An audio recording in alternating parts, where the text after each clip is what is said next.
Conditional propositions, definition को समझिए पहले। If P and Q are propositions, the compound proposition if P then Q, यहाँ P condition के रूप में यूज होगा, उसके बाद क्यू की कंडीशन आएगी। तो यानी कि इफ पी देन क्यू और P implies Q is called a conditional proposition और implication and is denoted by P tends to Q या पी इम्प्लाइज क्यू। ठीक है, तो इसमें पी और क्यू दो प्रोपोजिशन हो गई, पी कंडीशन में के रूप में यूज होगा और रिजल्ट आपका क्यू आएगा।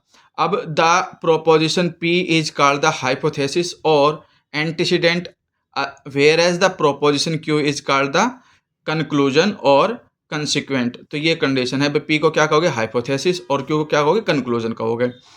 फिर ये कनेक्टिव है, if then is denoted by the symbol arrow, ये एरो है आपके पास ये इस तरह से। ठीक है, तो ये P एरो Q, इसका मतलब ये है कि इफ P देन Q या P implies Q। If it is false when P is true and Q is false, तो ये कंडीशन ध्यान रखना, ये सिर्फ एक केस के अंदर फॉल्स होगा, और वो केस क्या होगा, जब P ट्रू हो और Q क्या हो, फॉल्स। इसके अलावा कोई भी कंडीशन आ जाएगी वो ट्रू ही होगा, otherwise it is true. In particular if P is false then P tends to Q is true for any Q, यानी कि अगर आपके पास P फॉल्स आ जाता है, ठीक है, Q चाहे कुछ भी हो, ट्रू हो फॉल्स हो, कंडीशन जो ये P टेंस टू Q है वो ट्रू ही मानी जाएगी। फॉल्स सिर्फ तब मानी जाएगी जब P ट्रू हो लेकिन Q फॉल्स हो। ठीक है, ये एक सिंगल केस होता है जिसमें ये आपकी फॉल्स बोली जाती है।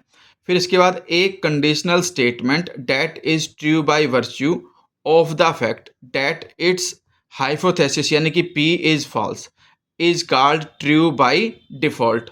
अगर P फॉल्स हो और कंडीशनल स्टेटमेंट किसी भी तरह से ट्रू आ जाती है, क्योंकि देखिए फॉल्स तो सिर्फ एक ही केस में आएगी, मान लो P ट्रू हो जाए और Q भी ट्रू हो जाए तो हम उसे ट्रू कहेंगे, तो इसका मतलब वो क्या कहलाएगी, ट्रू बाय डिफॉल्ट या vacuously true. For example the conditional statement if 4 is a prime number then I am president of America is true simply because P4 is a prime number is false, so it is not the case that P is true and Q is false। तो हमारे पास यहाँ पे वो case है ही नहीं, क्योंकि अगर P true होता तब हम देखते उसे कि भाई Q जो है वो फॉल्स है या ट्रू है, अगर उसमें आपका Q फॉल्स हो जाए तो फॉल्स कहते हैं, अदरवाइज अब ये दोनों केसेस के अंदर आपके पास क्या कहलाएगा, वो ट्रू कहलाएगा, और ऐसी कंडीशन में हम कहेंगे कि ट्रू बाय डिफॉल्ट। अब टेबल दे रखी है, thus the truth values of the conditional propositions P tends to Q are defined as the truth table. ये P लिखा, ट्रू हो सकता है, Q भी ट्रू, फिर ट्रू के साथ फॉल्स, फिर फॉल्स के साथ ट्रू और फॉल्स के साथ फॉल्स, तो ये चार कंडीशन बनती है 2 के अंदर। अब देखिए P ट्रू है और Q भी ट्रू है तो ट्रू आएगा, P आपका ट्रू है लेकिन Q फॉल्स है, तो सिर्फ ये सिंगल केस ऐसा होता है जिसमें हमारे पास क्या आता है, फॉल्स। अब ये फॉल्स है लेकिन ये ट्रू है, ये फॉल्स है और ये ट्रू है, तो हमारे पास कंडीशन क्या आ जाएगी, एक मिनट भाई, इफ P इज फॉल्स, नहीं if P is true Q is false then the conditional proposition is false. तो यही केस है जो आपका सिंगल केस जिसमें आपका फॉल्स आता है, अदरवाइज हर केस में क्या आएगा, ट्रू आएगा।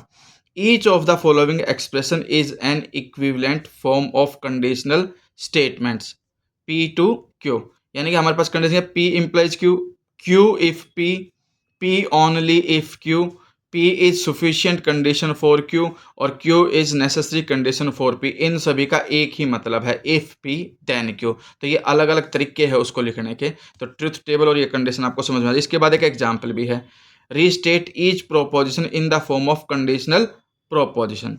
ठीक है, सबसे पहले देखिए I will eat if I am hungry, तो इसमें कैसे होगा, if I am hungry then I will eat, तो ये इसका बनेगा कंडीशनल प्रोबेबिलिटी, क्योंकि इफ से स्टार्टिंग पहले होती है। 3 + 5 is equal to 8 if it is snowing, तो आप क्या लिखोगे, if it is snowing then 3 + 5 is equal to 8। फिर आगे क्या कहता है कि when you using my heart my ears hurt, तो ये क्या कहता है कि if you sing then my ears hurt. फिर Ram will be a good teacher if he teach well, तो इफ राम, क्योंकि यहाँ पे ही है और यहाँ राम है, राम के लिए ही यूज हुआ है, तो if Ram teach well then he will be a good teacher. A sufficient condition for Sohan to visit Calcutta is that he goes to Disneyland, तो यहाँ पर कंडीशन क्या है कि if Sohan visit Calcutta then he goes to Disneyland. तो ये propositions के examples है, इनको ढंग से समझ लेना।